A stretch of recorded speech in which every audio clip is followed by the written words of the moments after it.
Hola a todos, soy nuevamente el Padre Francisco haciendo el video de esta tercera lección en la cual vamos a ver primeramente los primeros siglos de la Iglesia como fueron y después a un padre de la Iglesia, un gran santo padre de la Iglesia como es San Ignacio de Antioquía. ¿Cómo fueron esos primeros siglos de la Iglesia? Desde mi perspectiva fueron hermosos, en los cuales ellos se daban cuenta de esta presencia plena del Espíritu Santo y querían no tan solo adquirir el Espíritu Santo, sino que vivir conforme a Él, con una consecuencia que quizás nos cuesta ver o entender el día de hoy. Estaban estos cristianos todo el día juntos, hacían oración, compartían todo lo que tenían, lean Hechos de los Apóstoles y traten de sentir en sus mentes cómo fueron estos primeros siglos de la fe cristiana. Ellos estaban en esta oración constante, entendiendo que quizás la venida de Jesucristo era algo inminente, era algo que iba a venir, casi que estaba a la vuelta de la esquina. ¿Ah? Recordemos también cómo fue el día de Pentecostés, en el cual se siente ya la presencia plena de la iglesia. La iglesia, nosotros decíamos que Pentecostés es una especie del cumpleaños de la iglesia, que desde ese momento ya está la plenitud de la iglesia sobre nosotros. Y fueron entonces esos hombres sabios que recibieron esa fe plena a partir de la llegada de la presencia del Espíritu Santo, los cuales quisieron no tan solo tenerla para ellos, pero también transmitirlas hacia las siguientes generaciones.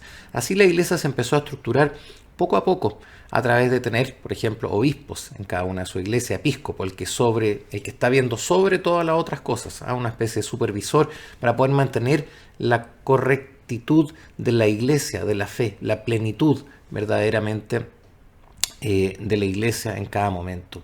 Van a ser entonces estos obispos, siguiendo obviamente junto a los sacerdotes, quienes eran los encargados del día a día, de mantener la fe viva, y ayudados por los diáconos. La palabra diácono viene de diaconía, servir a los servidores, para no quitarles tiempo a los sacerdotes. Esto hasta el día de hoy sucede así en las labores principales o centrales que tienen que hacer el sacerdote.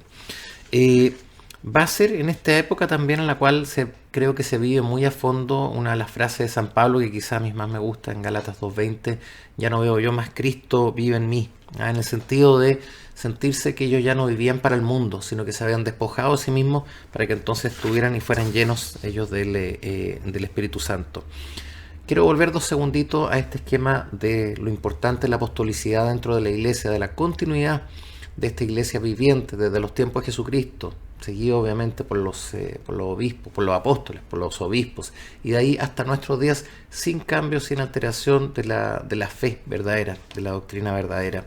Eso es importantísimo. Siéntanse ustedes, los que son parte de la Santa Iglesia Ortodoxa, profundamente orgullosos de esto, de saber que son parte de la Iglesia de Cristo, de la Iglesia verdadera, desde aquellos tiempos hasta nuestros días. Fueron también épocas de persecuciones, en las cuales los cristianos tenían no tan solo que decir que eran cristianos, pero también vivir conforme a su fe y sobre todo tener que morir conforme a la fe cristiana.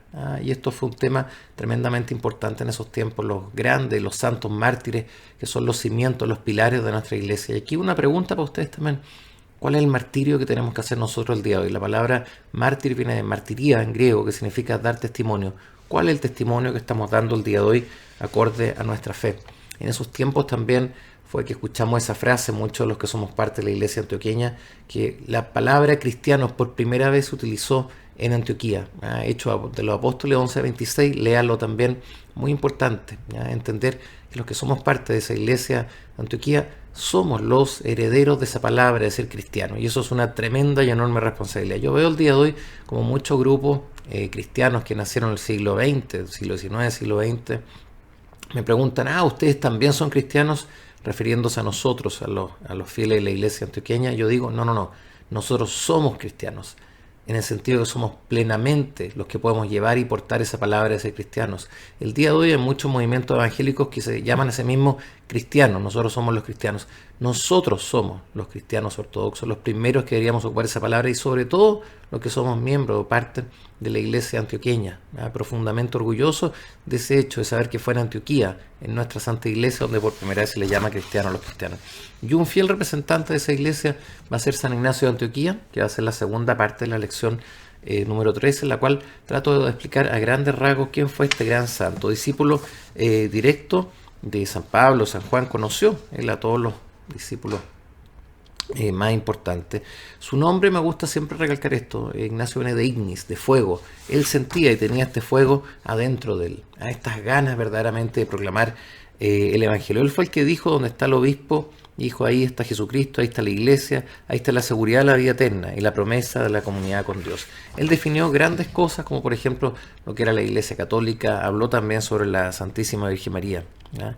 Él murió como mártir y él también entendió en esto de tener que ser consecuente con respecto a su vida. Con respecto a la iglesia dijo un organismo divino cuyo fin es la salvación de las almas. Quienes se separan de ella se separan de Dios. Mira qué firme y qué fuerte la frase que nos transmite él. Sobre los herejes dice, son quienes no confiesan que la Eucaristía es la carne de Jesucristo nuestro Salvador. Mira el día de hoy entonces cuántos herejes tendríamos en nuestro entorno, y esa es la meta de nosotros, tratar de ver y entender no quiénes son los herejes, sino que nosotros como cristianos ortodoxos tratar de vivir y mantener nuestra fe. La palabra Eucaristía fue el primero que la ocupó en forma plena para referirse a nuestra divina liturgia, y la llaman la carne de Cristo, don de Dios, la medicina de la inmortalidad. Quiero entonces así que sea Él, San Ignacio de Antioquía, que nos inspire en esta tercera lección para poder aprender, vivir y morir también en Cristo nuestro Señor. A Él sea todo honor y toda gloria. Que Dios los bendiga.